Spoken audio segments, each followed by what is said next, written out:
ఈ threshold frequency and threshold wave లెంత్ని నేను మళ్ళీ ఎనర్జీ పాయింట్ ఆఫ్ వ్యూ నుంచి మరొకసారి స్ట్రెస్ చేసి చెప్తాను.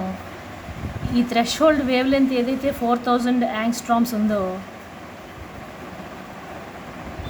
As we move right of the electromagnetic spectrum the wave length increases. గుర్తుపెట్టుకోవాలి ఈ పాయింట్. వేవ్ లెంత్ ఇంక్రీజ్ అయ్యే కొద్దీ ఎనర్జీ ఎప్పుడు కూడా డిక్రీజ్ అవుతుంది, ఫ్రీక్వెన్సీ కూడా డిక్రీజ్ అవుతుంది.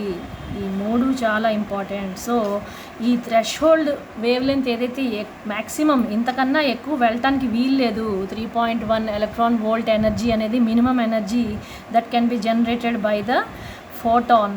అండ్ ఇప్పుడు దీన్ని దాటి వెళ్ళింది. ఫర్ ఎగ్జాంపుల్ ఈ వేవ్ లెంత్ ఇంక్రీజ్ అయింది, 4000 కన్నా ఇంక్రీజ్ అయింది. నా wavelength is greater than the threshold wave length.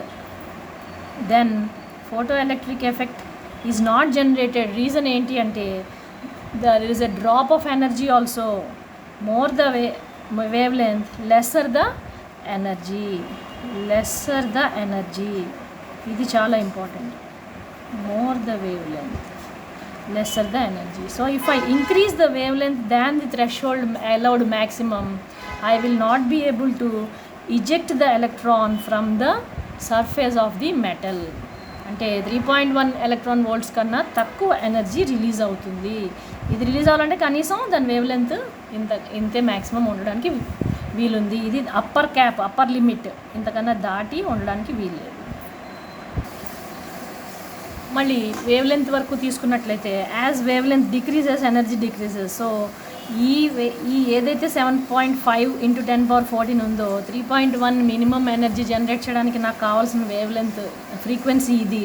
ఇంతకన్నా ఫ్రీక్వెన్సీ డ్రాప్ అయితే, if my frequency is lesser than this threshold frequency of 7.5, then there will be a decrease of energy and hence the electron will not be released from the surface of the metal and photoelectric effect is not possible. ఇది కూడా చాలా చాలా important. ఇది energy angle నుంచి interpretation of this numerical